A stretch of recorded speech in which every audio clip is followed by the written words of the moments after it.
morning, all of you. So, any doubt regarding yesterday's class or any question which you find?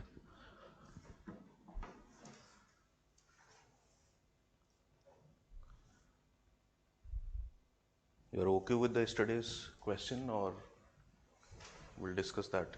Any question you find difficulty?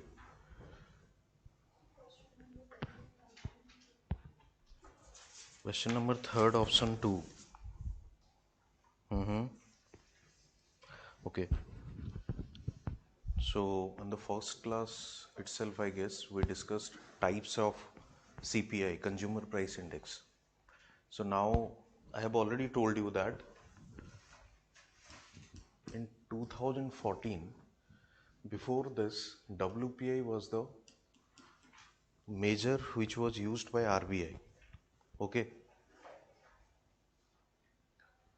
And one second.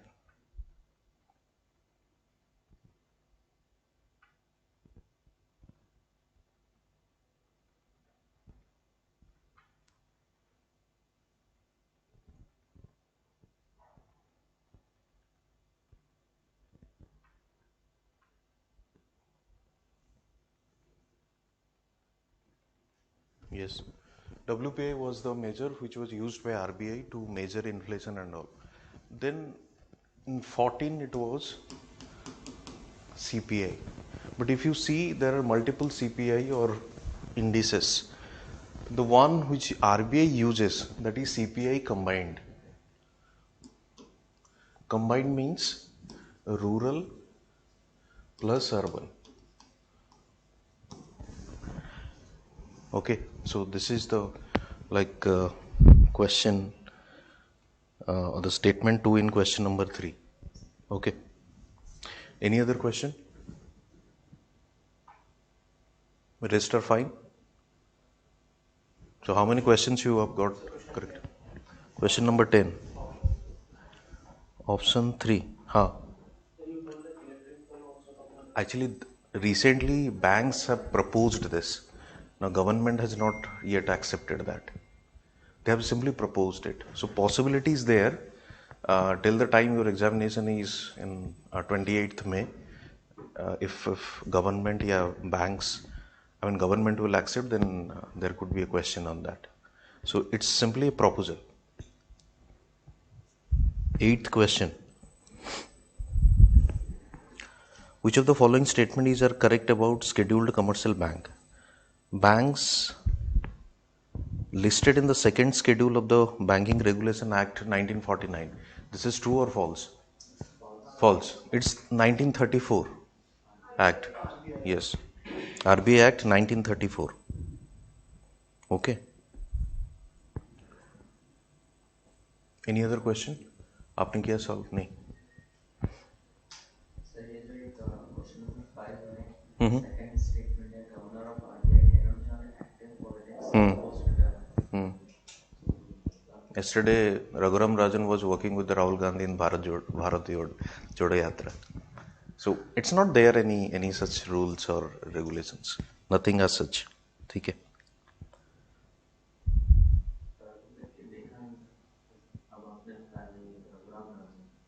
No, generally these are bureaucrats only. Those either bureaucrats or they are the expert in their subject or economics or finance, and they have no affiliation related to politics. Yes, they have affiliation with the party, and if party comes to power, definitely they will get some good post. So there is no such example those who join active politics and all. Okay. So let's begin the new chapter then. Okay. So today we are going to discuss the balance of payment chapter. Or if you see the NCERT book, that is the last chapter, which is dedicated to the exchange rate and all. And you expect a few questions on that particular chapter, although we'll discuss few things which are not there in your NCERT. But if you want to know the basics, then NCERT is sufficient. Okay. So let's discuss what are those areas which we are going to discuss in next two classes. The first one is balance of payment.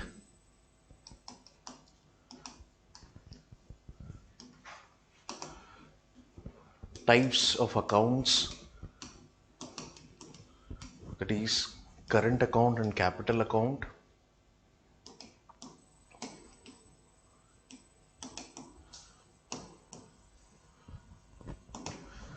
Balance of payment, types of accounts, current account and capital account. Then we'll discuss what is foreign exchange or foreign exchange rate. Then we'll discuss how this foreign exchange rate is determined. Then we'll see different methods through which this exchange rate is determined, or types of determination of exchange rate. And then we'll discuss few terminologies. Okay, terminologies. For example, sterilization, convertibility. If you see the previous year question paper, convertibility has already been asked twice in the previous year paper. Okay, so let's begin with, I hope you have this basic knowledge of demand and supply. Everybody knows it? Yes or no? Demand and supply. What is the demand? Simply a negative relationship between what?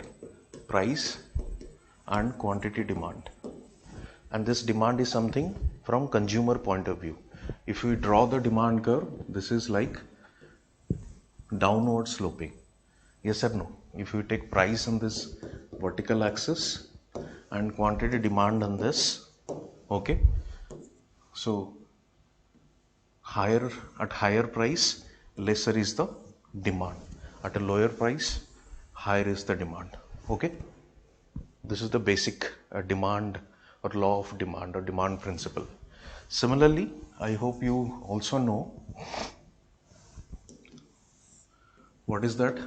The basic supply or law of supply or supply principle, what we call. When we discuss the supply side, that is from the producer point of view. Producer point of view, what is that? If this is price and this is quantity supply, at a higher price, higher would be the supply. Okay, at a lower price, lower would be the supply. Right? And if we merge these two diagrams, this is your what we call equilibrium point. Yes or no? This is your equilibrium point, right? Which is known as, if we take the price and this is quantity demand and quantity supply. So this is OP. OP is the equilibrium price and OQ is the equilibrium quantity of demand and supply, where both consumer and buyer are satisfied. Okay, this was the basic. If you understand this, then we'll discuss or we'll apply simply this thing in the foreign exchange determination. Okay, so let's begin this balance of payment. What is this balance of payment? Simply a record, correct? A record of what? That, yes, a country and with the rest of the world. With respect to what? Transactions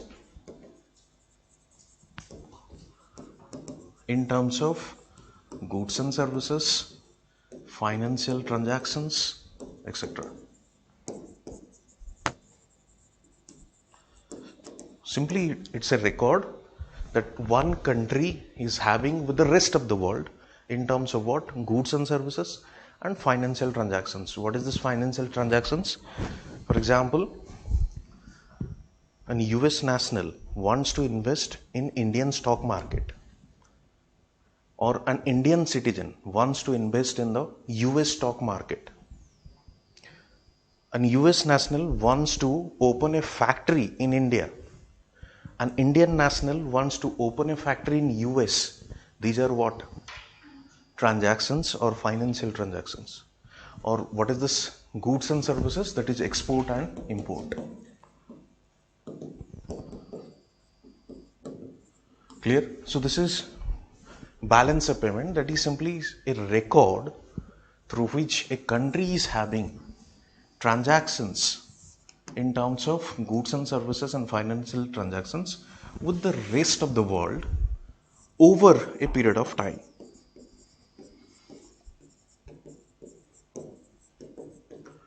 Over a period of time. For example, India calculates this on yearly basis or annually. US calculates this balance of payment on 6 months. Okay, so that's why it is said over a period of time. India calculates yearly, US calculates 6 months or half yearly. So this is what we call over a period of time. Okay, now two concepts, let me tell you. First one is open economy, another one is your closed economy. When we say this balance of payment, or a country is having a record of transactions, that comes under this open economy. That means economic interaction with the rest of the world by a particular country. When we say closed economy, that means no economic interaction. Is there an example in this world? Any example who is like a closed one? Is it so? North Korea is having a good relationship with the China in terms of trade and all. In fact, India is having few trade relations. So no country is in this world which is a closed one. Reason what? Closed economy requires self-sufficiency. And self-sufficiency is almost difficult in this present world or current world. There's so much of diversity or diversified of your consumption basket, you can't be self-reliance. So when there is no self-reliance, obviously there is no closed economy. Okay, so you will not find any closed economy. A term which is used for this closed economy, that is known as autarky. You will find in editorial or in different articles and all, autarky. Okay, so come to this open economy, because here we are discussing this open economy only. When we say open economy, then the first thing, one country is having interaction with respect to what? Goods and services, or what we call the output market. This is the one way through which a country is having economic interaction. The second one is financial market, which I have already told under BOP. That is your investment in the stock market or direct investment as such. These are the financial market. And the third one, that is labor market. That means labor movement, we can say. Workers movement. Let's say engineers, doctors, they are going abroad. Okay. So labor market. So broadly, there are three ways through which one country is having economic interaction with the rest of the world. Okay. Now, balance of payment, I have already discussed, or what is the meaning of balance of payment. If you see, there are broadly two accounts under balance of payment. One is current account, another one is capital account.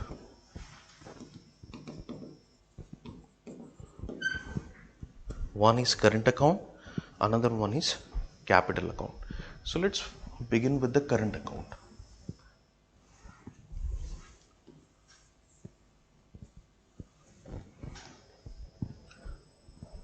Okay. So what are those different components which we calculate under current account?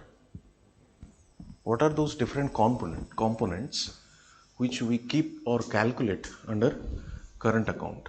What? First one is trade in goods. First one is trade in goods. That means what? Export and import of goods. Export and import of goods. The second one is trade in services.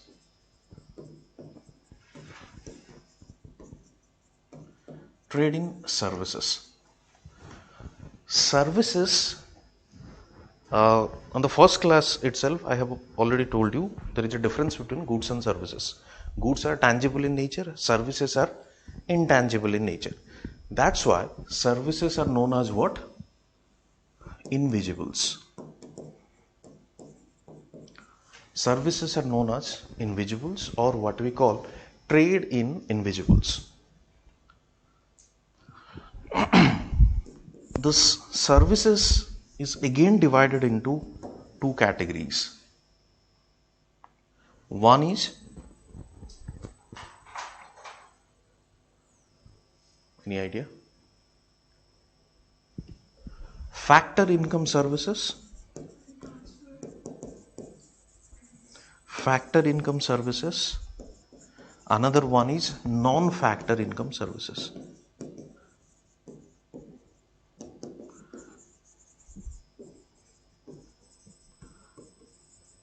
Yes or no? One is factor income services. We will come to this. What is this factor income? What is this non-factor income? Okay. Factor income services and non-factor income services. So this is the second component under trade in services. These are known as invisibles, factor income services and non-factor income services. Come to the third part. What is this? Transfer payment.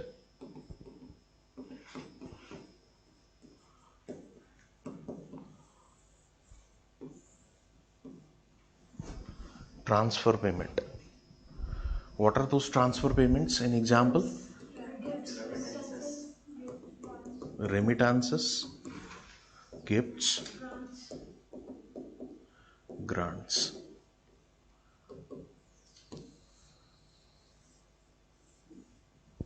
Okay. So these three are the components of current account. Let's begin from this one by one. I think trade in goods means what? Simply goods which you export or import. Okay.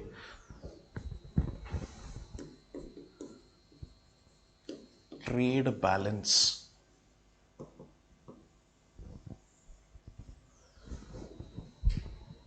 What is this trade balance? What is the meaning of this? When we say balance of payment, it consists of current as well as capital. When we say balance in trade or trade balance, it consists of what? Trade in goods only.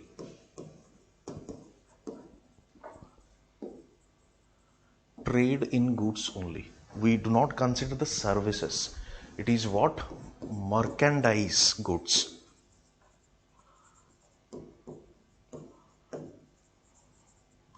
So you must have seen in the newspaper that India is suffering from what? Trade deficit. What is the meaning of that? Trade deficit.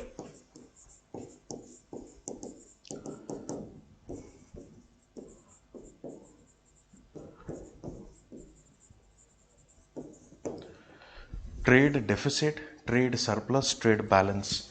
Deficit means what? Import of goods is greater than export. Import of goods is greater than export. Surplus means export of goods is greater than import. Export of goods is greater than import. Balance means export equal to import. So here we are talking about only trade in goods.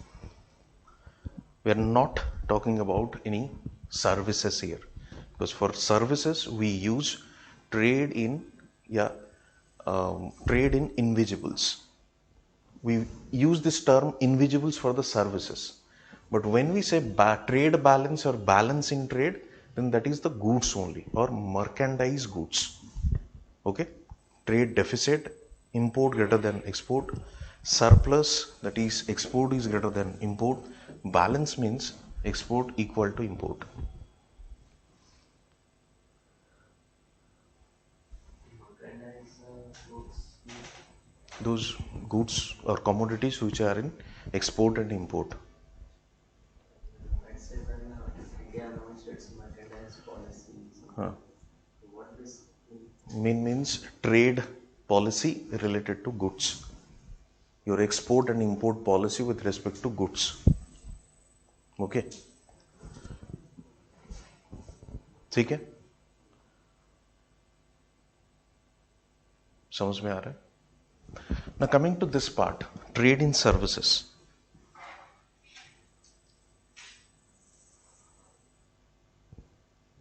Trade in services. First I told you this is known as invisibles. Then further it is divided into factor income services and non-factor income services. Any example of factor income services? What is the meaning of that factor income services?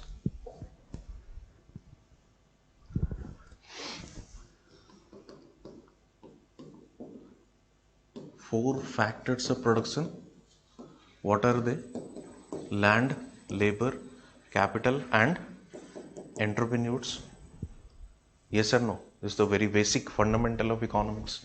So what land earns, rent, what labor earns, wage, what capital earns, interest, and what entrepreneur earns, profit. Okay, so these are four factors of production and four factor payments. So these four factor payments known as what? Factor income services. That is simply you can write here compensation to employees. That means those factors of production are employed in the production process. Compensation to employees.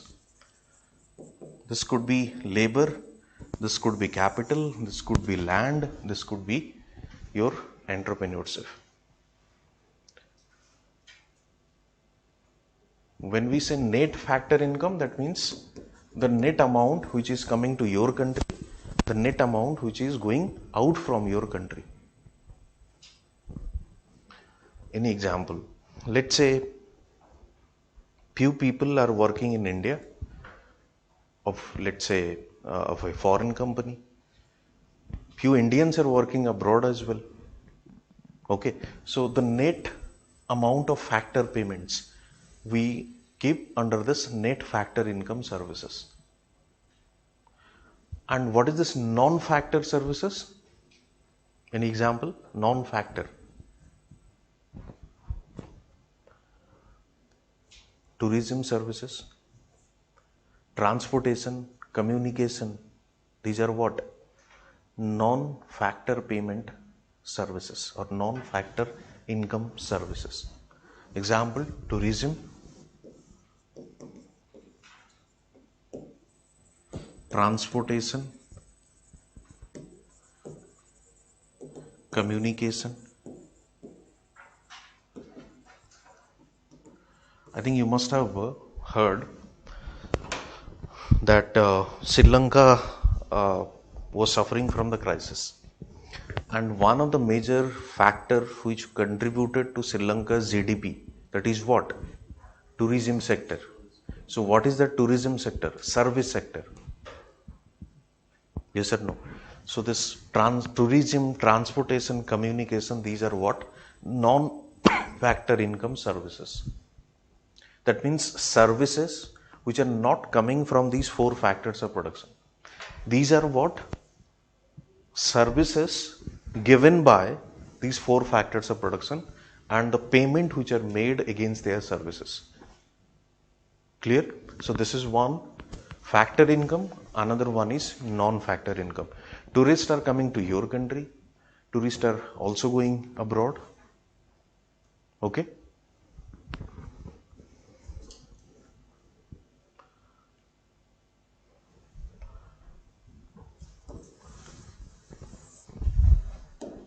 Coming to this, remittances. What is this remittances? People are staying outside of your country, and they're sending their family to India.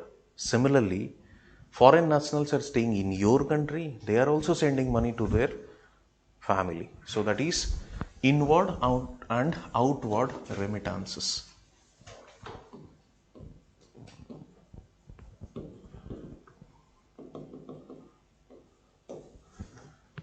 Gifts, suppose your any sibling or family members are staying abroad and in festival time they are sending you a gift.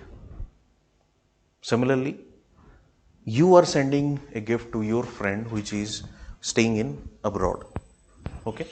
Grants, what is that grant? And countries given some money for the development purpose. Let's say Ukraine war. Due to Ukraine war, Ukraine infrastructure have been devastated. So for the redevelopment purpose, government of India gave the grant. Because of Maldives in India and Yes. Okay. So that is grant. Let's say Afghanistan. India is continuously giving grant to the Afghanistan to earn goodwill in the neighborhood policy or neighborhood countries. Okay. These are the grants. Now, my question to you, why we have kept under this transfer payment? What is this transfer payment?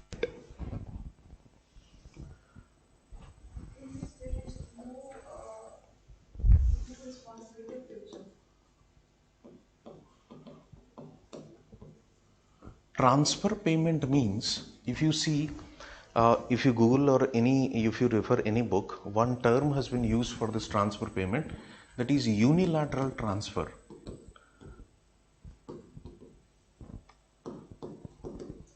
What is that unilateral transfer? Let's say gift. You are sending gift to your friend. Against that gift, you are not getting anything. Remittances. Your sibling is sending money to your family back to this country.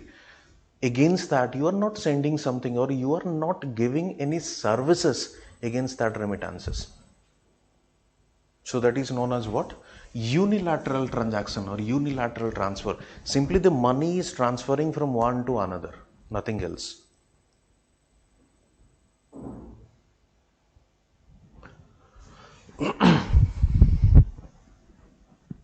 Okay, simply money is transferring from one to another. That's why it is known as unilateral transfer or transfer payment. An example, we just written here: inward and outward remittances, gifts and grants. Against the grants, see, if it would be a loan, against that you get interest. But against the grant, India is not expecting anything from the Afghanistan. India is only expecting goodwill. Okay, so no services is given against this transfer payment. That's why it is known as the unilateral transfer, one-way transfer. Okay.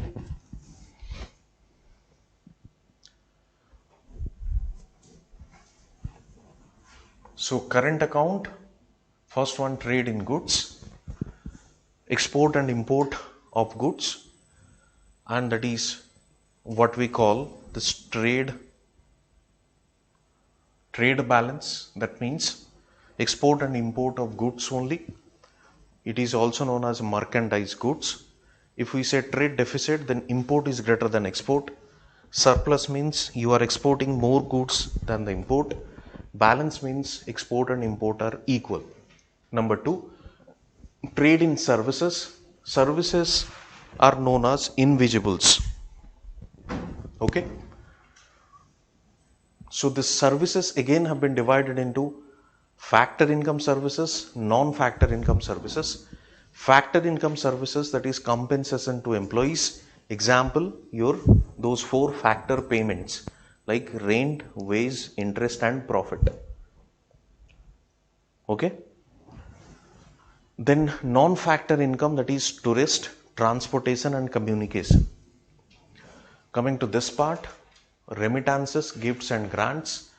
It is known as the transfer payment, which is unilateral in nature. Against, we do not get any services. Suppose your grandparents gave you a gift. Against that, you are not giving any service. Okay, that is transfer payment.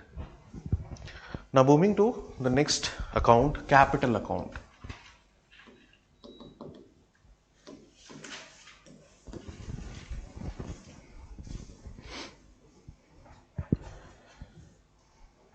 Okay, what are the different components under capital account? Anyone?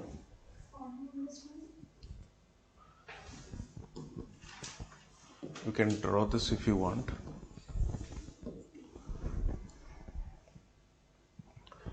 First one is investment.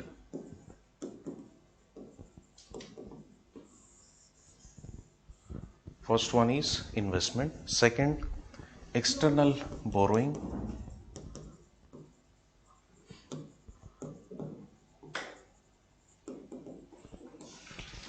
External borrowing. And the third one,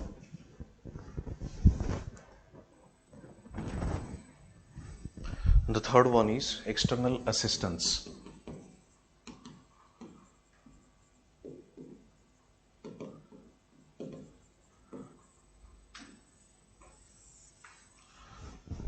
Okay, so investment, external borrowing and external assistance. First, let's discuss this investment.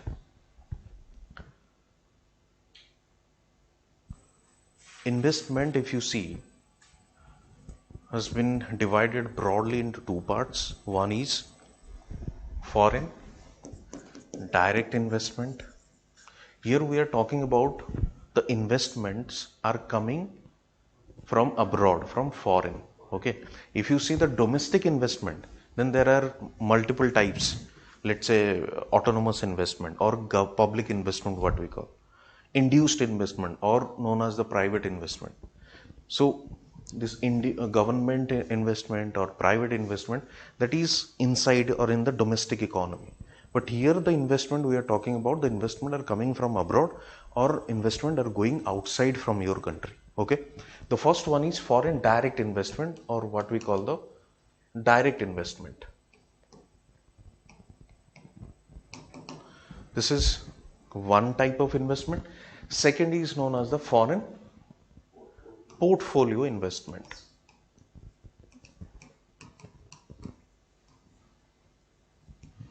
Foreign direct investment and foreign portfolio investment. Here you have to understand these two terms. Direct means what? It's coming to your country in the form of what? A physical setup. For example, Elon Musk wants to set up a factory in Gujarat. Tesla company's factory. POSCO, the steel company from South Korea, wants to open a factory in your country. Yes, you can say. Let's say you can take the example of this. Starbucks, a Tata Alliance. That means along with the Tata, Starbucks is investing in your country. That means physical setup. Yes. Those companies or those investment have this physical setup in terms of factories, machines. So this is what? Direct investment. Okay. But portfolio investment is something indirect investment, that is in the stock market specifically. Let's say share stocks of different companies. Okay. This is indirect investment or foreign portfolio investment. Clear? Now coming to this part, external borrowing. What is this external borrowing? Simply you can say borrowing from the rest of the world. Who borrows? Companies let's say your multinational companies of your country, government, there is a possibility government also borrow from other countries as well. So it's external borrowing. Here also we are not talking about the borrowing from inside the country, we are talking about the abroad, from outside of your country. Okay, so external borrowing, or simply it is known as the external commercial borrowing. Yes, please.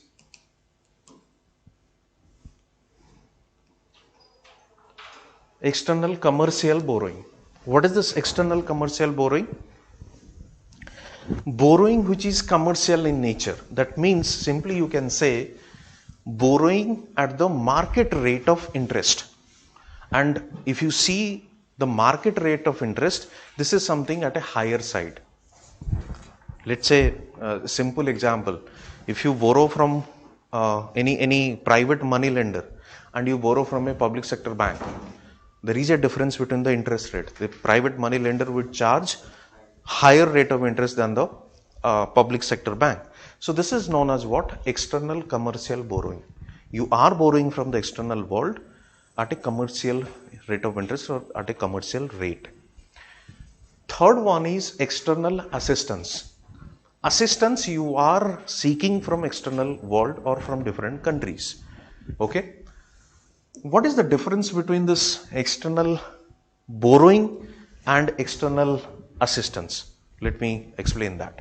When we say borrowing, that means a kind of loan you are getting from other countries at a market rate of interest, and you can use it for any purpose. Okay, but when we say assistance, that is something for your development or redevelopmental purpose. Okay, and the rate of interest is very minimum.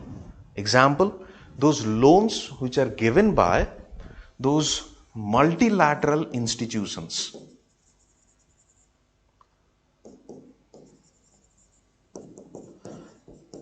Multilateral institutions. What are those multilateral institutions? IMF, World Bank, let's say BRICS Bank. BRICS also has formed a bank that is known as the New Development Bank. Okay, Asian Development Bank. These are the multilateral institutions which provide loans to different developing and underdeveloped countries for the redevelopmental purpose. For example, India gets support from World Bank for its infrastructure building or any schemes or projects. For example, irrigation facilities. For example, MGNRGA. For example, Pradhan Mantri Gram Sadak Yojana. These developmental purpose, countries get support from these multilateral institutions at a very less rate of interest. That is why it is known as the assistance. And World Bank provides this kind of assistance to different countries at a very lower rate of interest. That's why the loan given by the World Bank is known as the soft loan. Soft loan. Okay. So this is another kind of what? External assistance only. Soft loan, because they charge a very less interest rate for a longer period of time. Okay.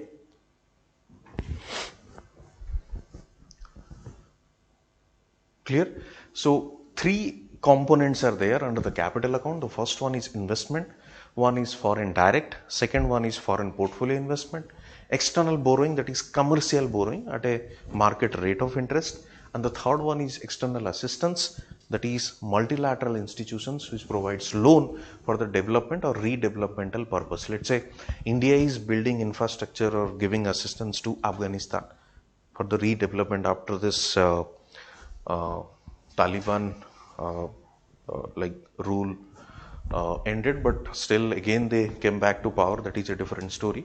But India involved or engaged in a lot of developmental work. In fact, the parliament building, the food, medicines, schools, hospitals, India is building there.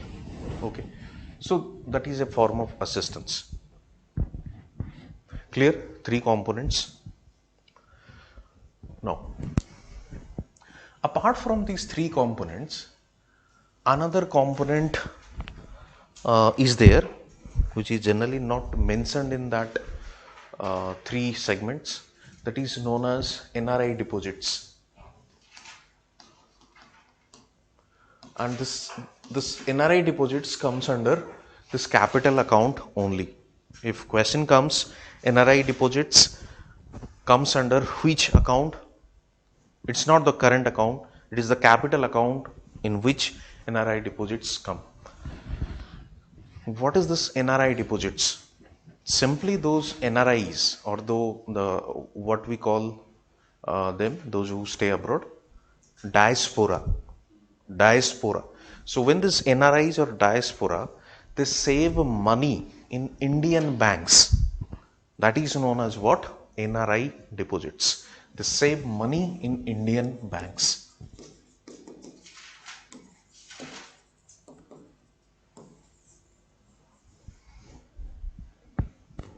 Okay. Let's say SBI. SBI has multiple accounts in other countries as well. Let's say Dubai. SBI, branch is there. Okay. So a person is staying in Dubai. That person saves money in the State Bank of India. Okay.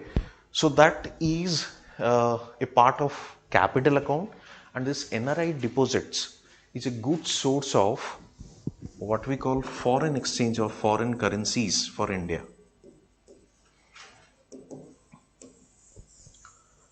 Foreign currencies or foreign exchange for India, because they save in terms of foreign currencies, which is a kind of deposit for our Indian banks.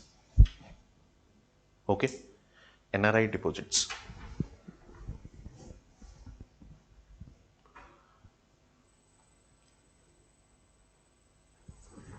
So we discussed current account and capital account. Now, you must have seen this term, current account deficit, CAD. What is this current account deficit? That means inflow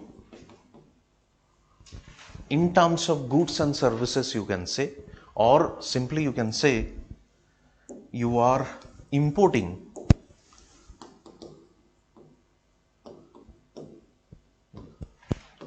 greater than your export of goods and services.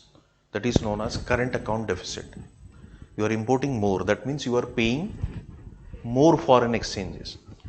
Okay, so this is current account deficit, that means you are importing more and exporting less. If you see the Sri Lankan crisis, it started from the current account deficit only.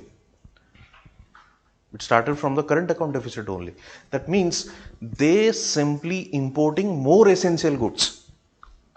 In fact, if you see the Nepal as well, few months ago, Nepal came with this policy that they simply put a ban on the import of non-essential items, because they were their foreign exchange reserve was reducing very faster. They do not have any further like foreign exchange to afford those unnecessary imports and all.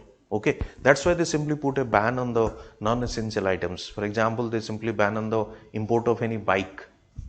So current account deficit means import is greater than export. When we say current account is in surplus, simply the reverse.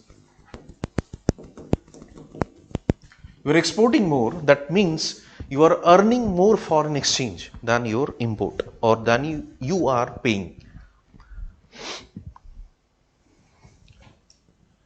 When we say current account is in balance, then both are equal.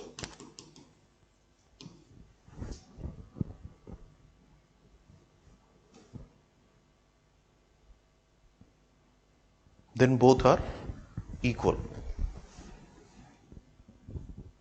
Similarly, you can write for the capital account as well.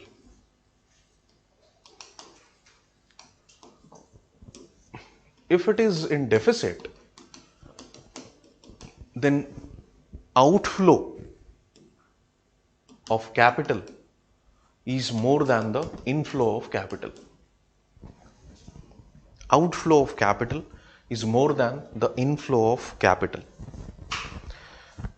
Then what is surplus? Inflow of capital is more than the outflow of capital. Then what is balance? Both are same or equal.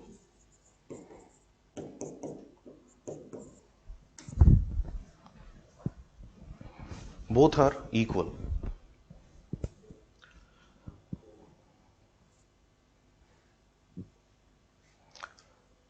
Okay. Now,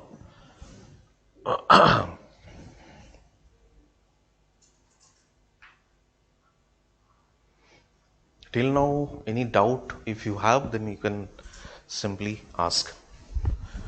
I think you understood that difference between factor income and non-factor income, right? Now, let's move to this foreign exchange. Foreign exchange market.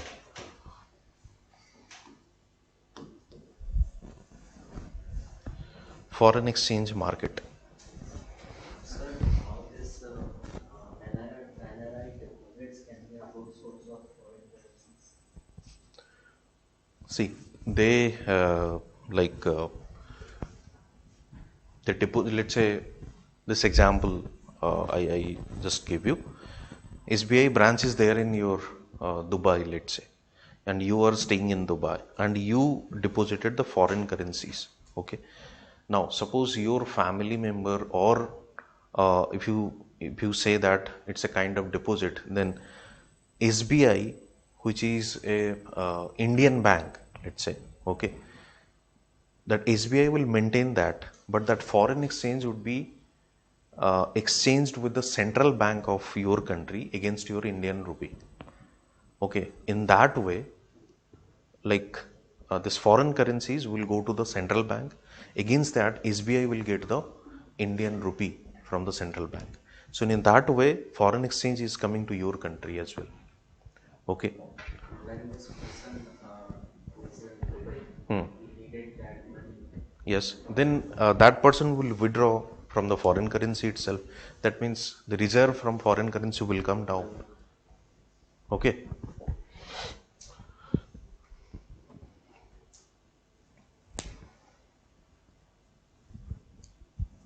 So coming to this foreign exchange market, uh, what is the meaning of market? Simply where price of goods or services are determined. Okay. Here also, it's a market where this foreign exchange or rate of foreign exchange is determined. That means the rate of or the price of foreign currency is determined. Price of foreign currencies are determined. Okay. Then let's see how this foreign exchange market works and all. In market, there are two players. As you know, one is producer, another one is consumer or seller or consumer. Okay. So in the foreign exchange market, the same way, one is seller, another one is the consumer. Then who are the consumer? Individuals, companies. Why individual? Suppose you want to go abroad, you need foreign currencies. You will demand foreign currency. Companies wants to, let's say, import something. They have to pay. So they need foreign currencies. So they are the consumer. Who is the producer or supplier here? Commercial banks. If you need foreign currencies, you will go to a commercial bank. Against Indian rupee, you will get the foreign currencies. So first one is commercial bank. I think you must have seen those brokers as well, authorized brokers, those who exchange or deal with these foreign currencies. The second is authorized brokers.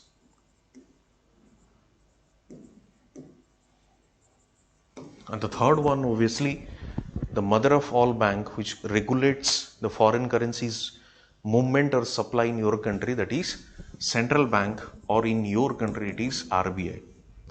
Okay, so these are the consumers and these are the sellers. Now,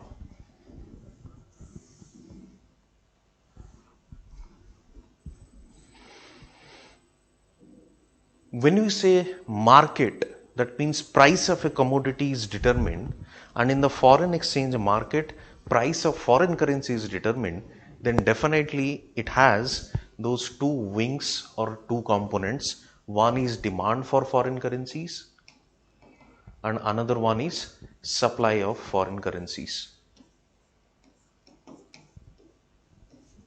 Yes or no? When we say price of a product is determined through its demand and supply, then obviously price of foreign currencies have these two components as well, demand for foreign currency and supply of foreign currency. Then what is this demand for foreign currency? That means when a person demands these foreign currencies, suppose you want to go abroad for study or for the tourism and all, you need foreign currencies, yes or no? Suppose your country's import increased, then also you need more foreign currencies, yes or no? So we can say if import of goods and services increased, then obviously we need more foreign currencies. Okay, suppose you want to go abroad for study, that is also why foreign currencies demand increases. Suppose your income increases, that's why your import of goods and services increase, then also demand for foreign currency increased. So these are multiple factors for which demand for foreign currencies are increased in your country. And one of the major factor, that is what? Demand for foreign goods and services are increased. Yes or no? Suppose investors, they are going from your country to abroad, they need what? Foreign currencies. Definitely demand for foreign currency will increase. Clear? You please keep your doubts. After 12 we will solve all your doubts. Atharv, Mahima, whatever doubts you have, we'll discuss from 12 onwards. Just focus on the class. Demand for foreign goods and services increased. Okay. Similarly, if you see the supply of foreign currencies, then how supply of foreign currencies are increased? Any? Yes, export. Let's say investment is coming to your country. Yes or no? More tourists are coming to your country. More people are coming for the education. Then also foreign currencies supply are increasing in your country. So two factors or two sides are there. One is demand for foreign currency. Another one is supply of foreign currency. One is export, investment, more tourists are coming. So these are the factors which affects the supply of foreign currencies. Now, how this exchange rate is determined, or types of exchange rate determination.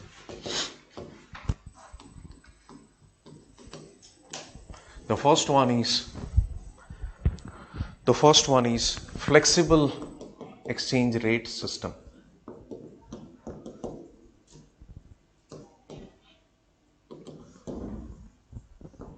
First one is flexible exchange rate system. Then second one is fixed exchange rate system.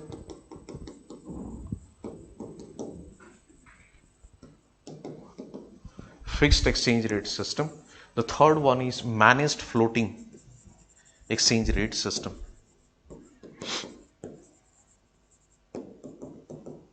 Managed floating exchange rate system.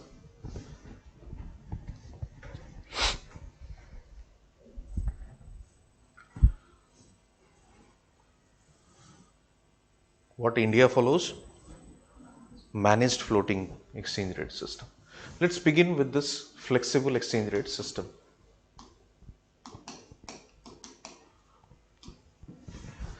When we say flexible exchange rate system, it means what?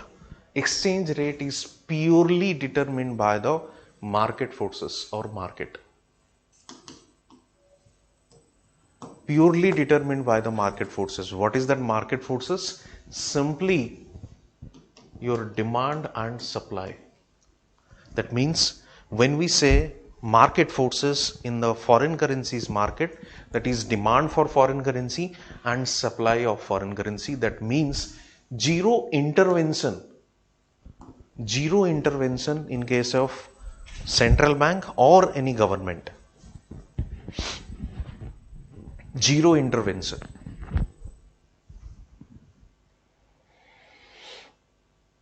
Okay, let's see how this works or how this mechanism of this flexible exchange rate system. When we say flexible exchange rate system, I told you the market forces. So the rate of exchange rate or the price of exchange rate is determined where demand for foreign currency is equal to supply of foreign currency. Demand for foreign currency is equal to supply of foreign currency. Let me draw this diagram.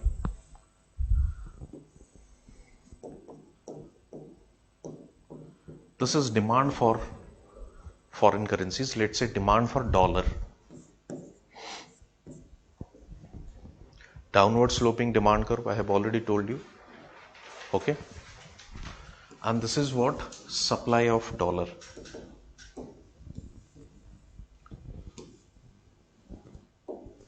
Supply of dollar. Okay. And this is the equilibrium point.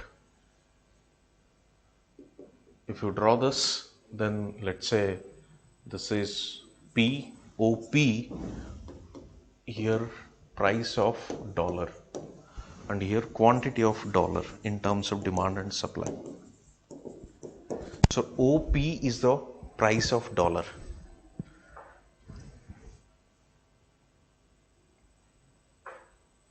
Okay. Simply the market principle, already I have drawn that. This is the principle which we are using for this. Okay.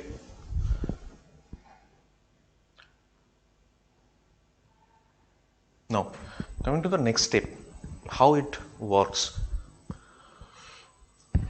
Suppose for any reason demand for dollar increased in your economy. Let's say your income increased, that's why you started importing more goods and services. More people are going abroad, that's why you need more dollar, more foreign currencies. Whatever may be the reason, demand for dollar increased. Okay, when we say demand for dollar increased, then rightward shift of the demand curve. Rightward shift of the demand curve. Simply you can draw this.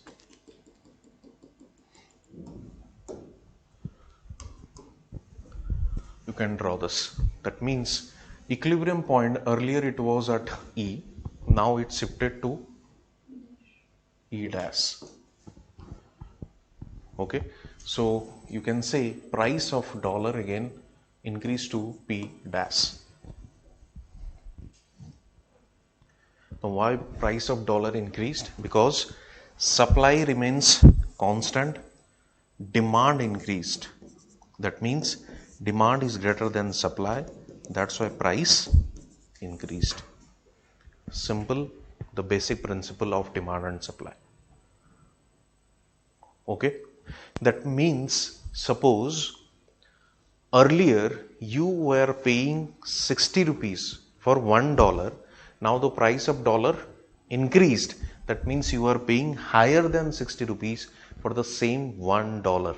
That means if $1 equals to rupees 60, now you are paying more. Let's say 70 for the $1. And this is known as what?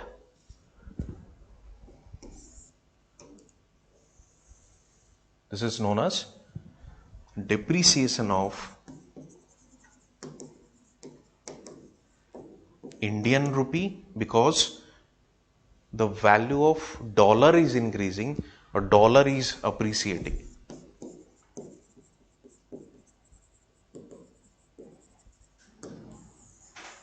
The dollar is appreciating. Okay, this is the, I think, I mean, this appreciation depreciation is what? If one currency is appreciating, the other definitely depreciating. It's a kind of relative terms. When we say dollar is appreciating, dollar's value is increasing, definitely it is against Indian rupee. Indian rupee is depreciating. The value of Indian rupee is going down. Yes. So this is one part. Second part, let's say, let's draw here only.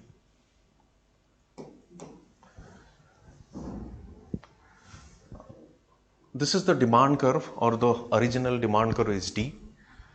And for any reason, let's say supply of dollar or supply of foreign currencies in your country increased. Yes or no? Let's say your country's export increased. More investment is coming to your country. More tourists are coming to your country. Supply of foreign currency increased in your country. So when supply increases, again the rightward shift of the supply curve, demand remaining constant. So if you draw this, and D was the original demand curve, new supply curve is S1. So this is the new equilibrium point at E double dash. And new price would be what? P double dash.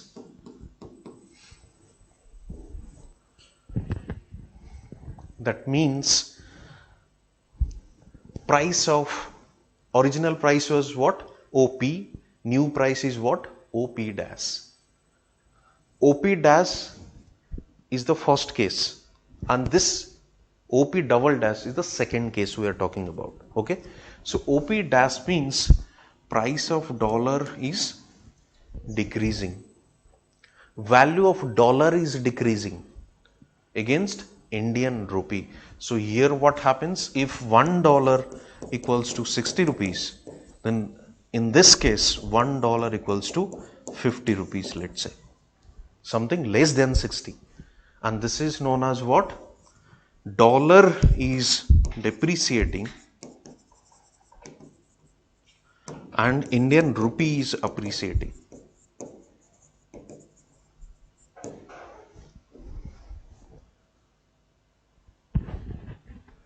Dollar is depreciating, Indian rupee is appreciating.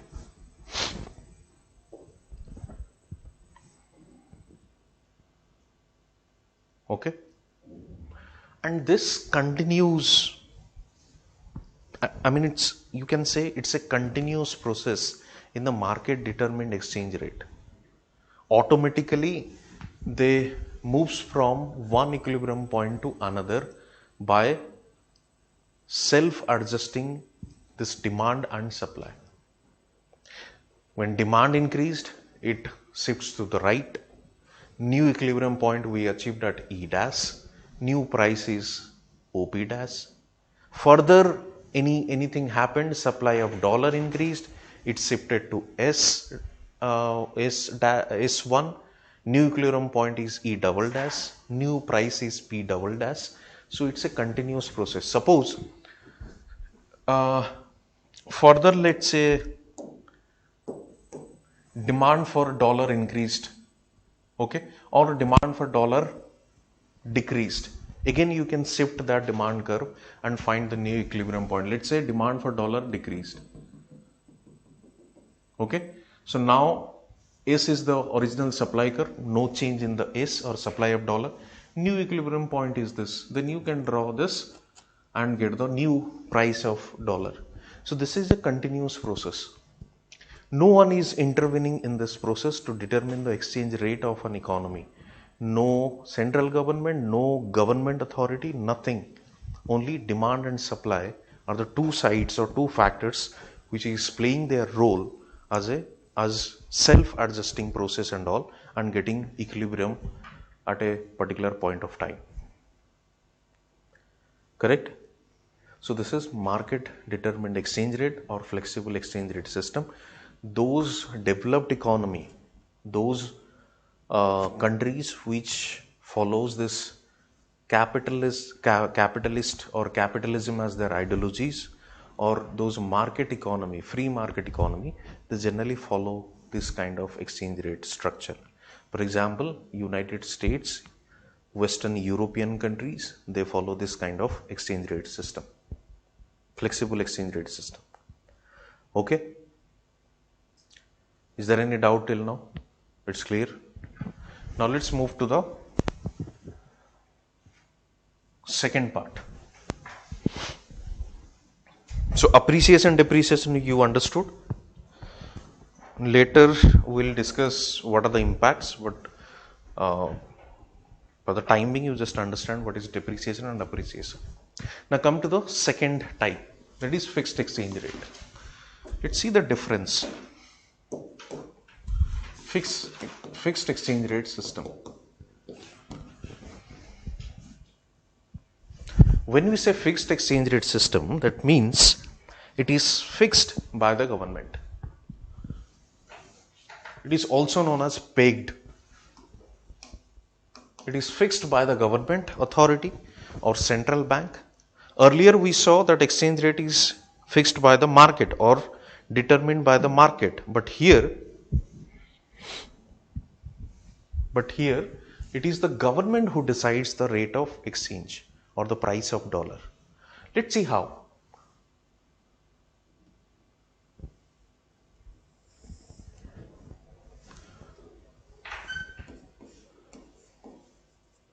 This is demand for dollar and this is supply of dollar. Okay, the same diagram, and this is the equilibrium point and this is the price of dollar.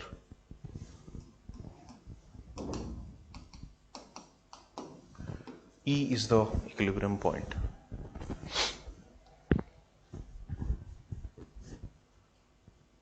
Okay. In the previous one, the first step what we did, we increased the demand for dollar. In the market determined exchange rate, what we did, we first increased the demand for dollar or we increased the supply of dollar. But here, neither demand or supply would be adjusted or increased or decreased. What happens? Simply, exchange rate is decided by the government, or the government decides the rate of exchange rate between two currencies. Let's say P1 is the exchange rate of dollar, or P1 is the price of dollar. It is decided by the government authority. In this case, we were getting this price by the demand and supply, but here government is deciding this. Okay, let's draw this. Although government decided that OP1 is the exchange rate, or for example you can say $1 equals to rupees 60 at P.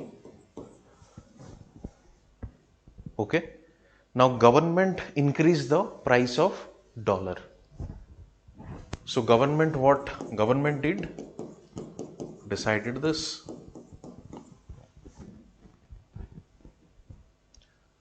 Yes or no? Then what exactly government is doing? Government is depreciating or technically devaluing the domestic currency against the foreign currency. Here domestic currency is Indian rupee. You simply devalued the domestic currency from 60 to 70 against the same amount of dollar. जो चीज वहां पे market कर रही थी, the same thing is happening, but by the government only. So what government did? Government simply devalued the currency or domestic currency against foreign currency.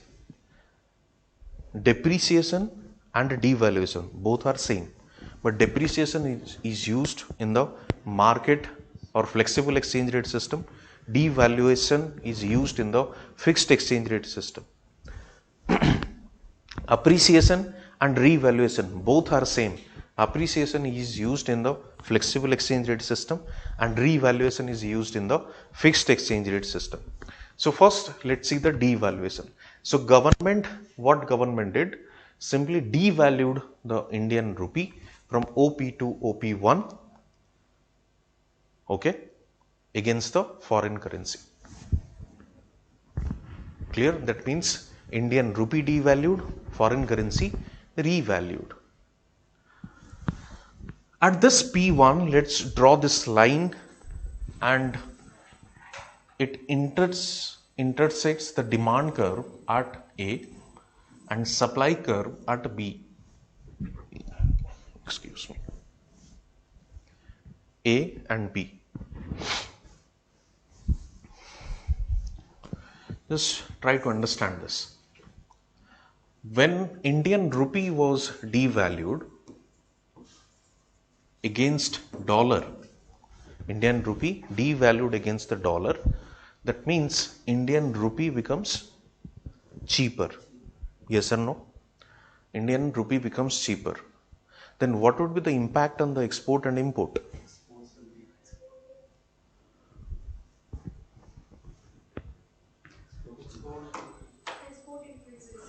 Export will increase.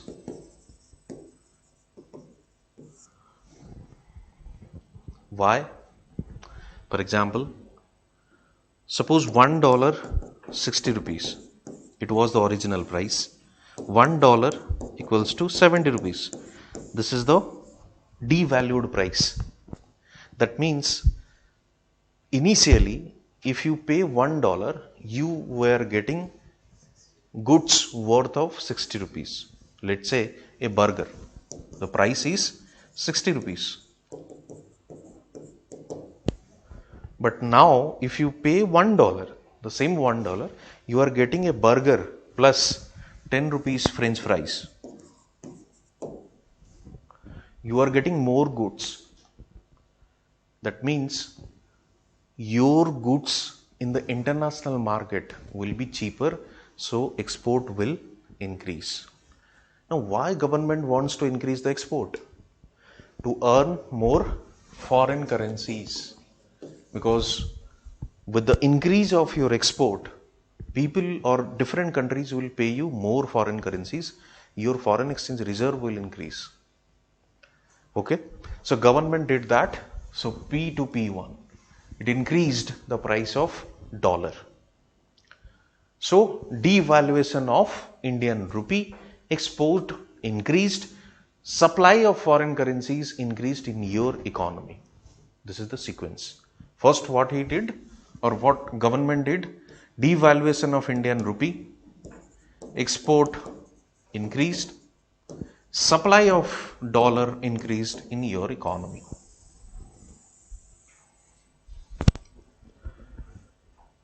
ठीक है? Supply of dollar increased in your economy. So when supply of dollar increased in your economy, what is happening? Let's see. At the OP1 price of dollar or exchange rate, can we say the supply of dollar is P1B and demand for dollar is P1A? Yes or no?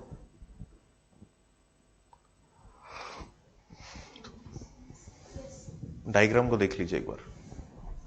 Can we say the supply of dollar is P1B and demand for dollar is P1A? It simply says the supply of dollar in your economy is greater than the demand for dollar. What already I have told you, due to increase in export, your economy is getting more of dollar than its demand. Simple market logic says जिसकी supply ज़्यादा होती है, when supply increases of a product, demand remaining constant, price of that product decreases or it becomes cheaper. If supply of a product increases in your economy, demand remains constant. The price of that product decreases because of abundant supply. So same thing happens here also. Price of dollar will come down. So you decided at P1, but due to this mismatch of supply and demand, price will come down. If price will come down lesser than OP1, but your objective was what? To increase the price of dollar or revalue the dollar and devalue the Indian rupee to increase the export. But once the price of dollar will come down, that means Indian rupee is appreciating and dollar is depreciating. Then your export will reduce. But your purpose was to increase the export. But due to this mismatch, export is coming down. That means government decided this exchange rate first at OP1. Now it's a challenge for the government to maintain that exchange rate at OP1 to serve its purpose, to get the maximum benefit of export and all. Now let's see how government intervenes to manage that exchange rate at OP1. Till now it's clear how things are happening. First they decided at OP1, but OP1, due to the increase in export of your goods and services from your country, supply of dollar is coming to your country, which is greater than the demand for dollar. When supply is greater than the demand for dollar, price of dollar will come down. Price of dollar will come down. That means what? Dollar is depreciating, Indian rupee is appreciating. It would be something like this. If this would be the original price, it would come down like 55 or less than 60, you can say. Clear? Now let's see how this government intervenes to manage that. Why government will manage, or why government wants to maintain that? Because your purpose is to maintain that export, rate of export you want to do. Okay, now let's see what government will do, or the Reserve Bank will do, or the central bank of any country will do.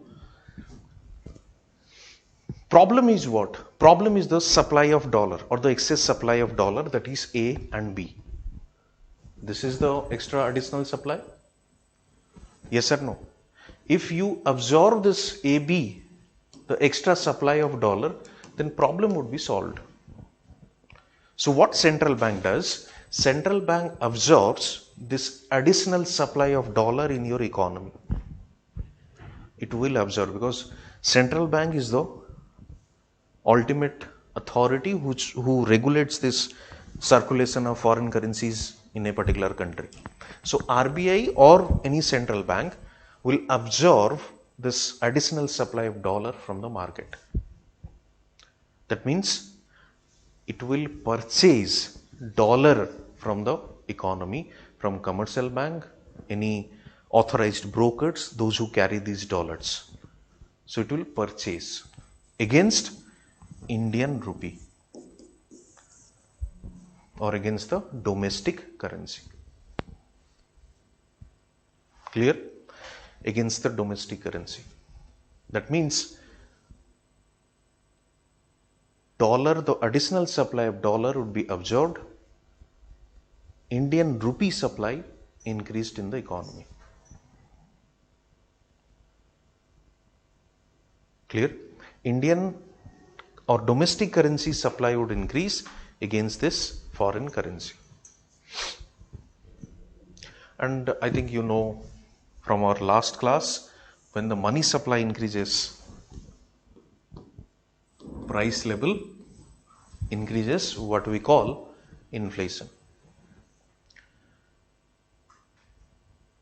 Till now, if any doubt, please ask. Should I repeat this step?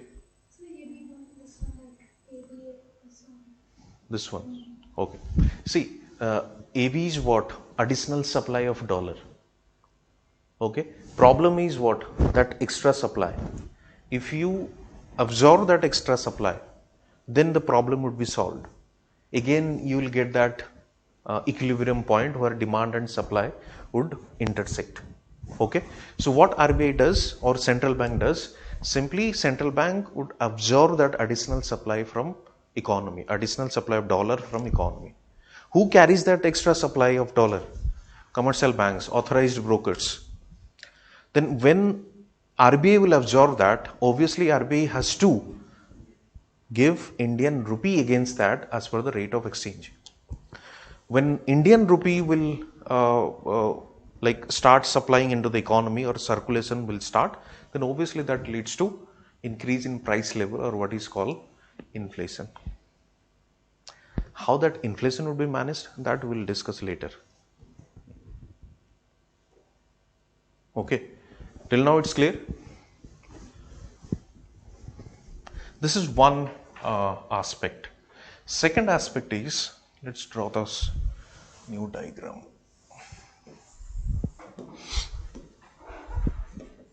If you see this question last year, and in that question, the first statement was, at the time of inflation, RBI sells dollar or something. Then the other two statements were like purchase foreign currency or sell foreign currency. This kind of statements were there in that question. If you see that question, this is the mechanism. Like, if you once understand this, then you can solve those questions easily. So this is your demand for dollar, and this is your supply of dollar, and this is your P equilibrium point E, or this is your price of dollar.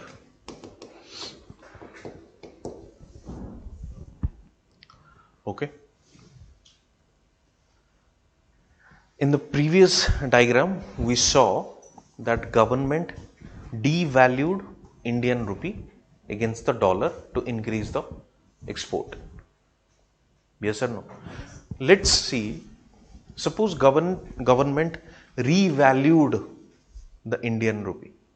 What is the impact of revaluation? Export? Export decreases and import increases. Yes or no? Import increases. So government decided to revalue the domestic currency against foreign currency. Let's say P1 is here. Let's say P2. P1, that previous one. This is P2. Okay. And let's draw this.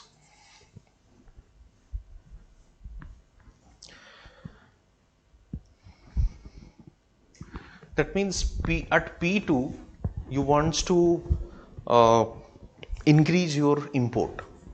Okay. Import of goods and services. That's why government did that. But at P2, what is happening?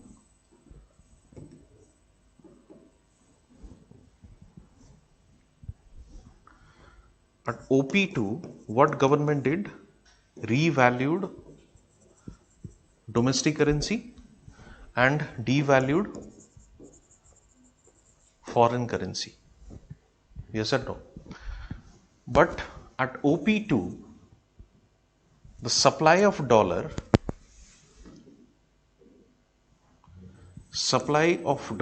is what? P2C. And what is the demand for dollar? P2D. Clear? In the previous diagram, the supply of dollar was greater than demand. Here what is happening? The supply of dollar, which is P2C, is less than the demand for dollar, or what we call P2D. In the previous one, it was the additional supply, but in this, it is the additional demand.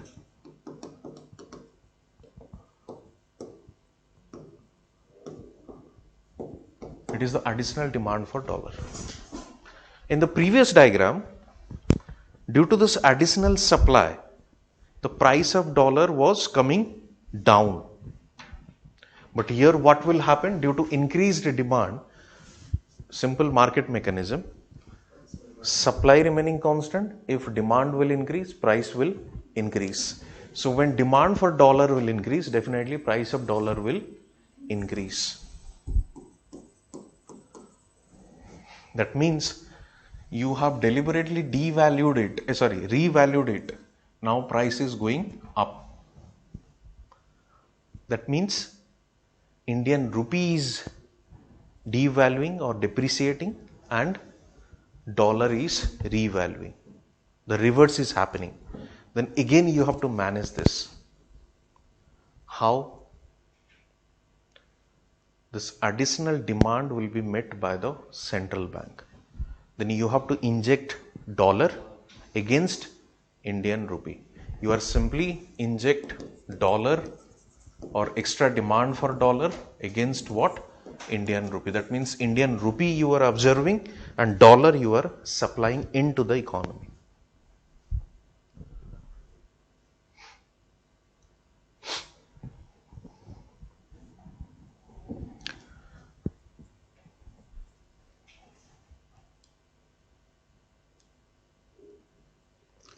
That means here money supply in the domestic economy comes down. In that previous one, money supply was increasing.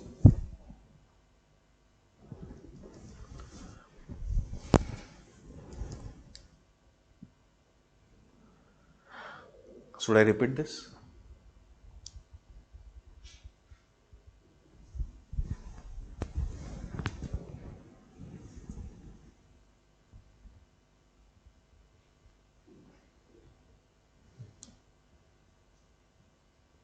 Clear?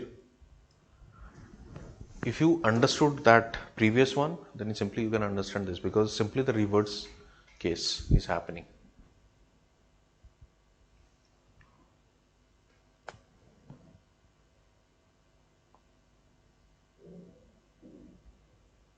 Clear? Now let's move to the next one. We discussed the flexible, we discussed the fixed one. See, in the flexible, in the determination and maintenance, all are done by the market forces. In the fixed, it's the determination and maintenance done by the government. Now the third one is, it's a kind of mixed one, or what we call managed floating exchange rate.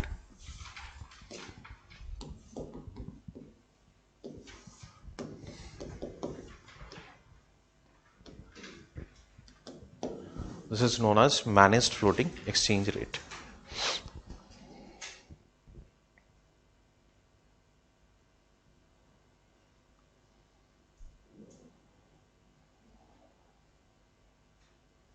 Okay. Managed floating exchange rate. Let's see how this managed floating exchange rate works. Let's draw this diagram.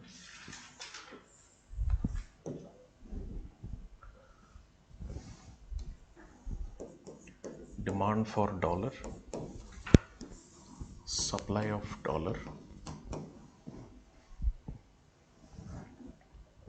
and this is the OP, the price of dollar,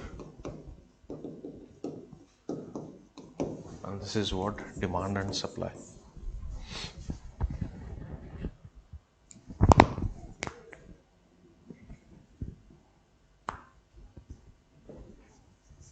Okay. Now let's see. In the managed floating, we call it a mixed one. That means mix of market as well as the government. So India specifically follows this kind of exchange rate system. Now how it operates, or how it is generally we find in the Indian economy. Two things: determination and maintenance. I have told you, determination and maintenance. In case of managed floating, determination is by the market. Determination by the market. But the maintenance, that is known as what? Managed part. That is by the central government or the central bank, you can say, wherever there is a necessary to moderate the exchange rate.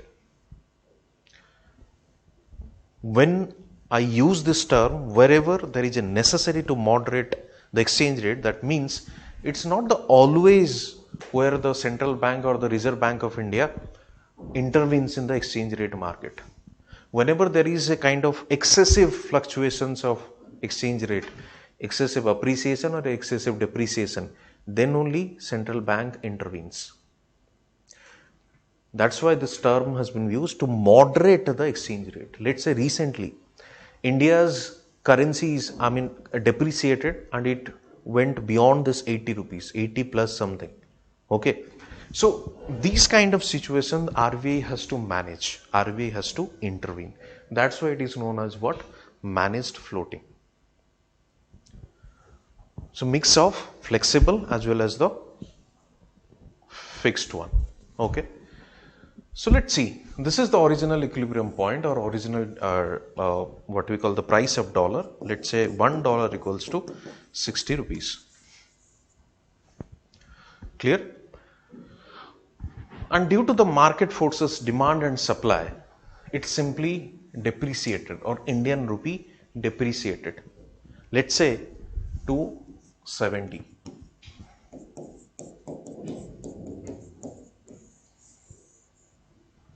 Okay, and RBI feels or the central government feels this something is not in favor of the country. We should definitely control this or we should bring this down. यदि उनको ये लग रहा है कि उससे ज़्यादा भी होगा तो बेटर होगा तो वो छोड़ देंगे, कोई प्रॉब्लम नहीं है. They will simply leave it and again it will go up. But if they feel we should bring it down, then they will intervene. Then how?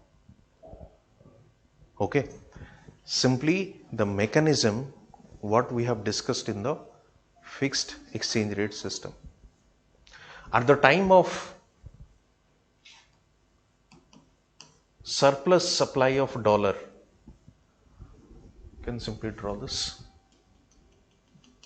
At the time of simply surplus supply of dollar, RBI will absorb the dollar from the market against Indian rupee.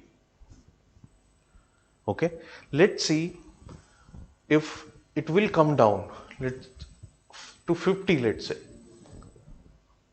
And if they feel it's good for the country, then leave it. If they feel no, it's not good for the country, let's intervene. Then how?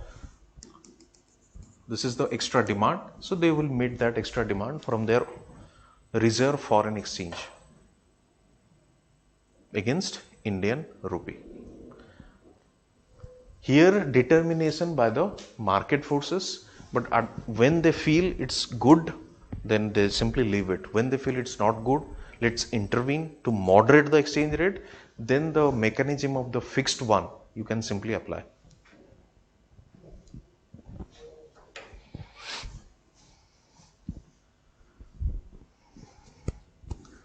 I don't think it's again needs explanation. That's enough.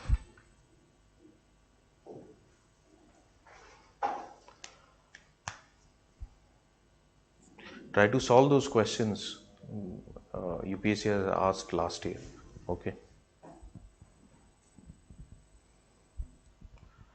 Till now it's clear? So in second case, when RBI use dollar from forex reserve, it will impact forex reserve? Yes, it will come down definitely. But you have to manage this thing, like this over fluctuation of currencies. And the other way you are observing Indian rupee from the economy. In that way you are controlling the inflation as well.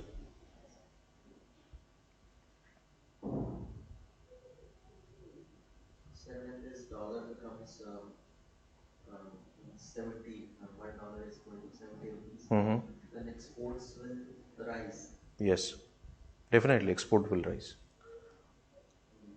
But there are some other what we call drawbacks as well.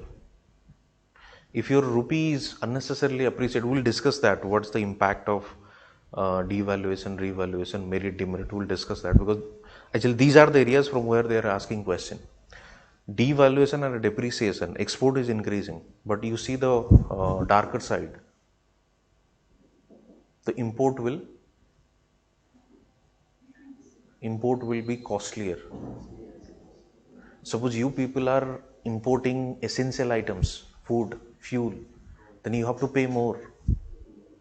Suppose your family members are sending money, those who are in abroad,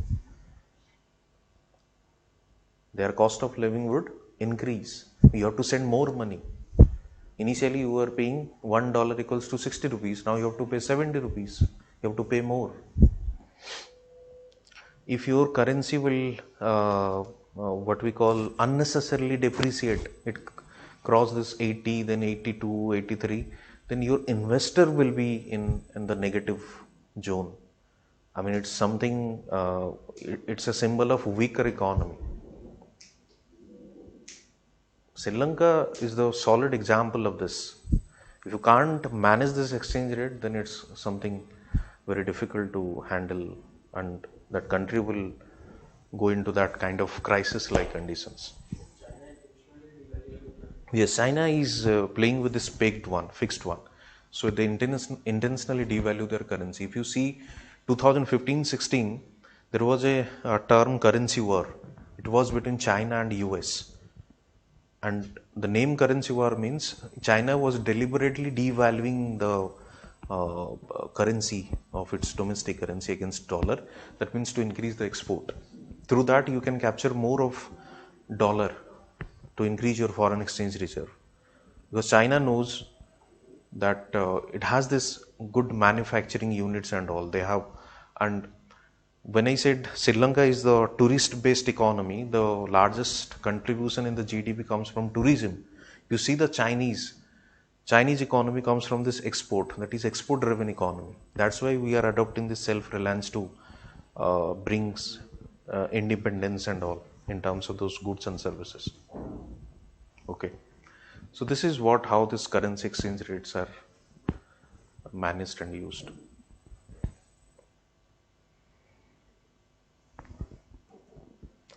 Okay, few concepts with related to this flexible one, how this flexible exchange rates are affected or function at the global level. Let's discuss. The first one is interest rate and exchange rate.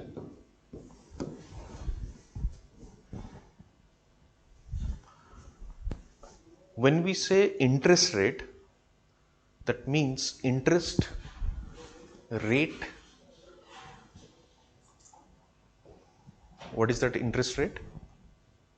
Interest rate on government securities or bonds. That means rate of return on this government securities and bonds investment. If you invest your money in those government securities or bonds, against that investment amount, what you get, that is known as interest rate or rate of return. Here interest rate is not that interest rate which you pay bank against the loan. Here rate of interest we are talking about, like if you purchase share from a company, you get a return. Yes or no? That is known as dividend. So if you invest money in the government bond, then against that amount you will get a regular interest. That is your return. You will get some profit or return. That's why you invest in those bonds and government securities. Okay. So let's see how this interest rate affects the exchange rate under flexible exchange rate system. Okay. Now,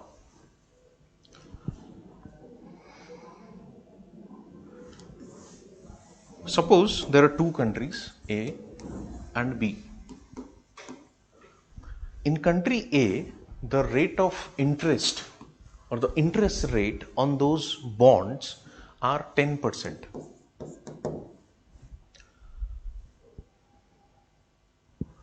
and in B it is 8%. Okay. Suppose you are an investor, you want to invest your money in the instrument where you get the maximum benefit or profit. Then where you will invest your capital, in country A or country B? Obviously country A. It's the investor sentiment. Suppose this is country A and you started investing in this because at a higher rate of return. Similarly, other investors will do the same thing. They will also invest in this. In fact, the investors from B will come to A and invest their capital. Yes or no? That means currency, let's say this is US, this currency is dollar and it is Indian rupee. Then when investors are coming to this country, the demand for dollar will increase. When the demand for dollar will increase, price of dollar will increase against Indian rupee. That means dollar will appreciate and this will depreciate. Recently, this Federal Reserve raised this interest rate on government bond. That's why investors, in fact investors from India, they are going to US to invest in those government bonds.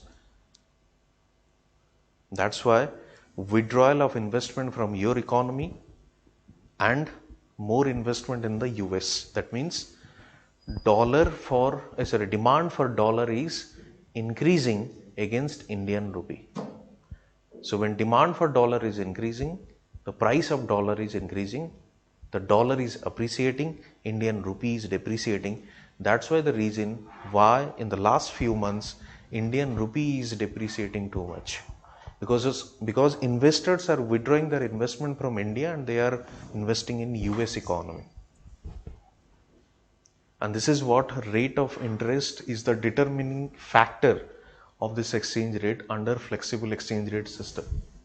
Because no government is intervening in the exchange rate. Government simply decided the rate of return. But what happened? Mismatch between demand for dollar and supply of dollar. That's it. And why this Federal Reserve increased the exchange rate, that will I will tell you in the, maybe tomorrow we'll wind up this chapter. I will explain that.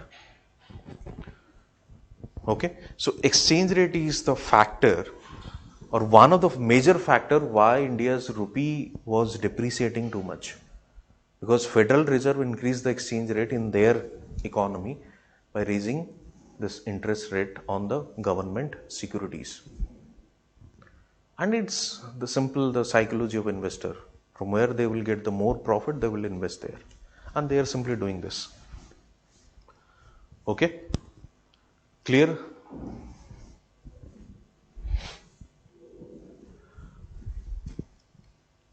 Next is speculation and exchange rate. How speculation affects the exchange rate? Again, this speculation is something which is or this mechanism under the flexible exchange rate system. No external authority is intervening. How the speculation is affecting the exchange rate? Let's see. Suppose you have $10,000. You are an Indian citizen. You have $10,000, and the current exchange rate is $1 equals to 70 rupees. Clear? If you exchange this $10,000, how much will you get? 7 lakhs. Okay. 7 lakhs. Okay. You predicted or you are speculating that in coming future this $1 equals to 70 rupees would be this. You are simply speculating. Clear? So what you did, since you are speculating this, you kept this $10,000 with you and you started purchasing more dollar from the economy. This happened with every investor, those who invest money by speculating this exchange rate. They also did the same thing. So suddenly demand for dollar increased in the economy. ऐसे क्यों हुआ? Because you are speculating this will be the exchange rate in next few months or next few weeks. उससे क्या हो जाएगा? If you exchange the same $10,000 against Indian rupee, you would get what?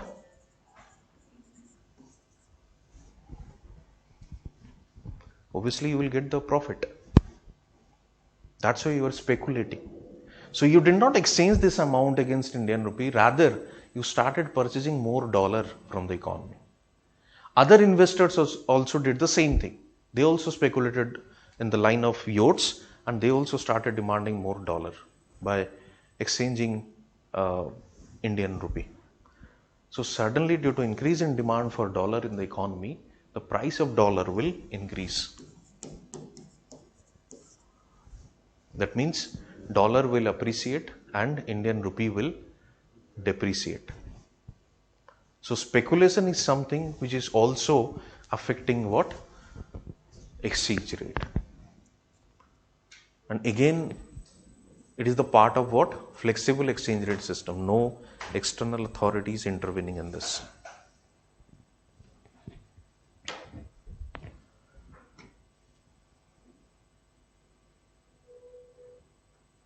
Clear?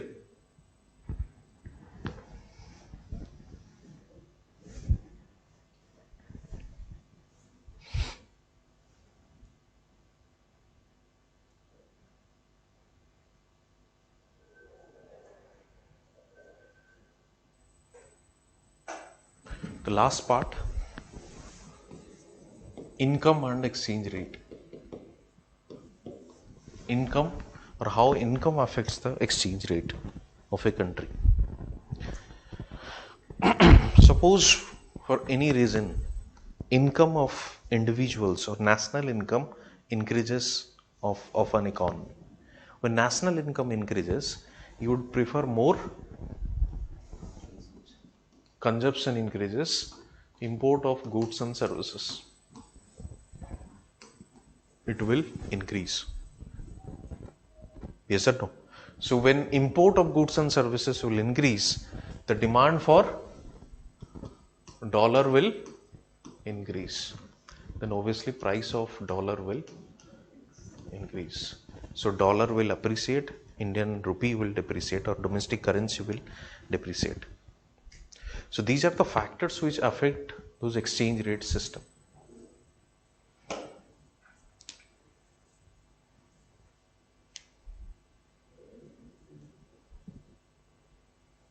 Okay. So what we discussed today, let's have a brief recap. First we discussed the balance of payment, and then we discussed different accounts under balance of payment, current and capital, and then we discussed the exchange rate or determination of exchange rate. Then types we discussed: flexible, fixed and managed floating.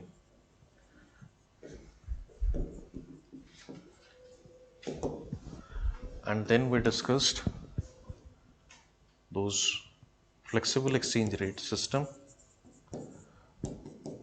Under that we discussed what? Rate of interest,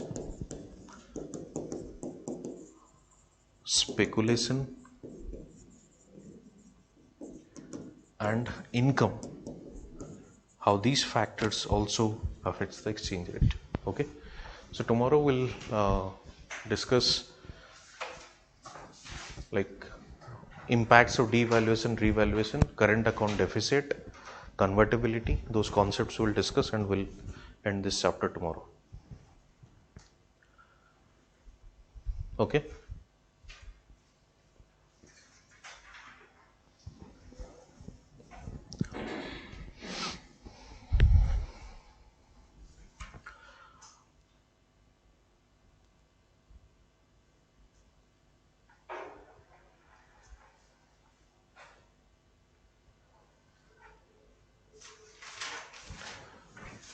Mahima, your question is what are the examples of factor income services?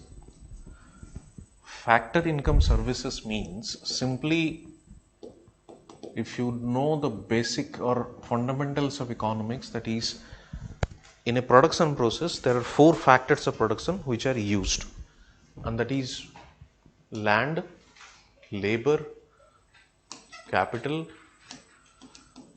and entrepreneur.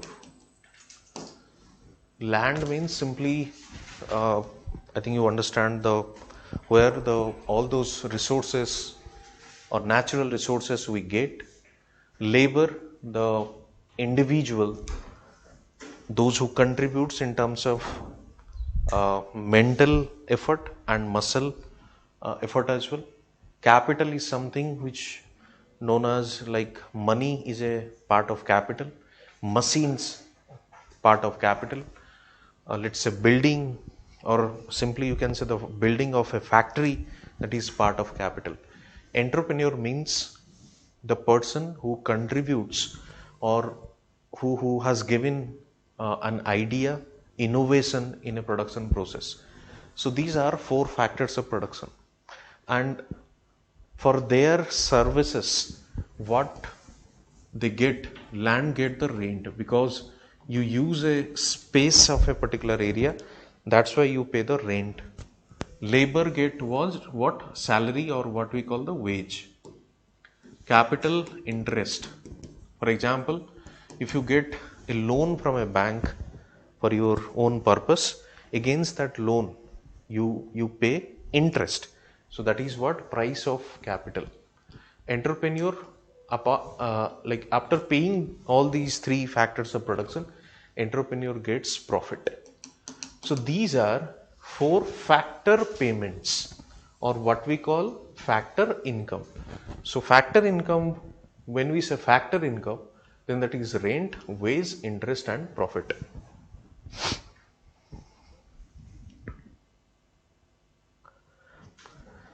Yes, Mahima. Donations and subsidies also come under this transfer payment, and this is something happening in inside your country, because let's say government is giving subsidies to those deprived sections of the society.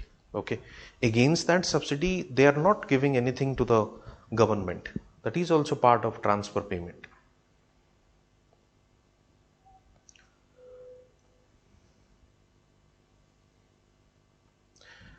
Mahima, yes. Generally, assistants are what? They are for the developmental purpose. Okay. So, who works on this developmental, or who manages that developmental work in a country? Definitely the government. No private individual will do that in the country. So generally government gets this assistance from multilateral institutions for the developmental work.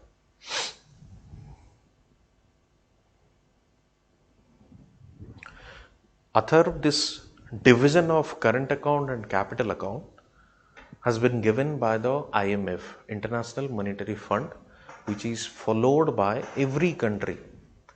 This division is same for every country. So it's at the global level. Okay. See, factor income services means, your question is difference between factor income service and transfer payment service, or transfer payment what we call. So let's see what is the difference. When we say a labor is getting the wage, that means wage is the payment. Why a person is earning that wage? Because this labor is giving the service. So when a labor is giving service, against that he is earning wage. It's a two-way transactions, two-way process. But in case of transfer payment, this is unilateral in nature, or what we call the one-way process, unilateral. So transfer payment, simply known as the amount which simply transfers from one to another. It's not a kind of transactions like factor income, which is two way in nature. Here only the one way. That's why it is known as unilateral transfer.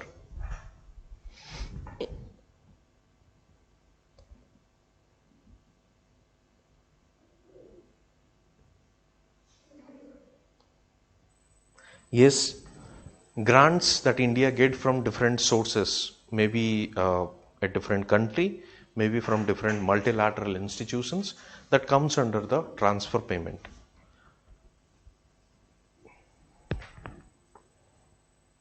See, a company borrows money from outside world for its business expansion, for the investment. Let's say Reliance company uh, issued or tried to get fund from the outside this country. Then what Reliance company would do with that fund? Definitely spend or invest in the business expansion. Government get fund for its own purpose. Let's say it wants to spend money in the different implementation of schemes or to introduce in a new scheme. For that also they get fund.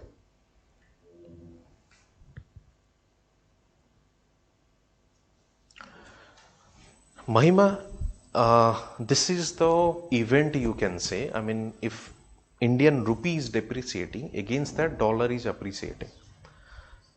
Okay. If you see the cause is what? Obviously, demand for dollar is increasing. That's why dollar is appreciating. That means price of dollar is increasing. So why again this demand for dollar is increasing? There are multiple factors. One, I have already told you that since the Federal Reserve of US, they increased the rate of interest or rate of return on those government securities of US. That's why investor in more investments are coming into US. In fact, investment from India also. I mean, there are withdrawal of investment from India and investment are going to US. So when investments are going to US, that means demand for dollar is increasing against Indian rupee. That's why price of dollar is increasing. Dollar is appreciating and Indian rupee is depreciating. This is the mechanism. Sunil, floating currency regime means this flexible one, or what we call the market determined. Pegged term you will find pegged also. Pegged is used for the fixed. Floating is used for the flexible or market determined exchange rate. Gurbir, this debenture, dividend share, although I mean, this concept we'll discuss in the financial market class. Although, let me tell you that share means a part ownership of a company. If you want, you can purchase a share from the Reliance company, then you will become the owner of that company. Since you are carrying or you are the holder of share. For that part ownership, since you have purchased a share, now since you are the owner of that company, definitely you will get a part profit as well, and that profit on the share is known as the dividend. Debenture is a kind of bond only. Okay, so the more we'll discuss about this debenture and bond in our that financial market class. Uh, I don't know the name. The name is not written here. Kindly explain. So, what I have to explain, please mention that. Gurbir, see, factor income services, I have already told you. These are the factors. They are giving service in that production process. That's why they are getting these what return. That is land, since it's contributing in the production process, it is getting rent. Labor is contributing or giving service, it is getting wages or salary. Capital is contributing, that's why it's getting the interest. So these are the factor income or factor income service. Factors are giving services, that's why they are getting the income. Non-factor means the factors which are giving services, factors those who are giving services apart from these four, that is the non-factor income services. For example, tourism is a service but not the factor one, like land, labor, capital, entrepreneur. That is a separate category. Transportation, communication, they are also giving services, but these are not factors. So factors apart from these four, known as the non-factor. Okay. Like for example, tourism, transportation, communication. So these are non-factor income services.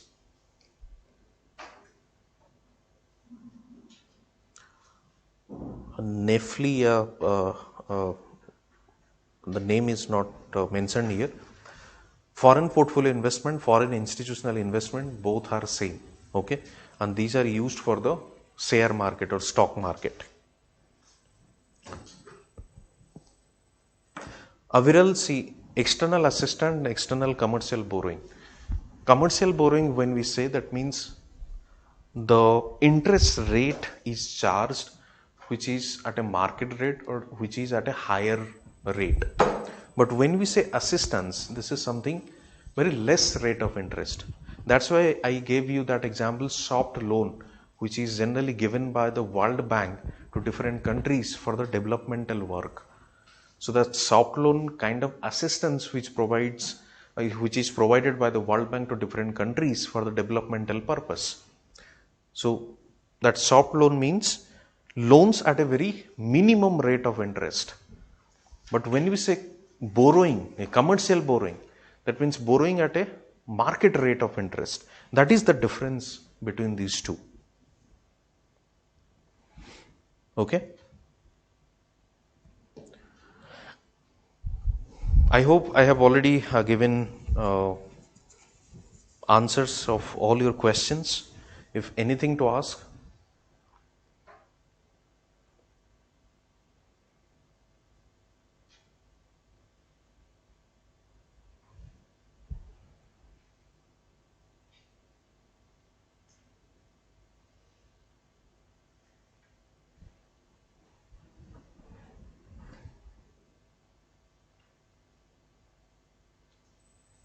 Okay, so I hope there is no more queries.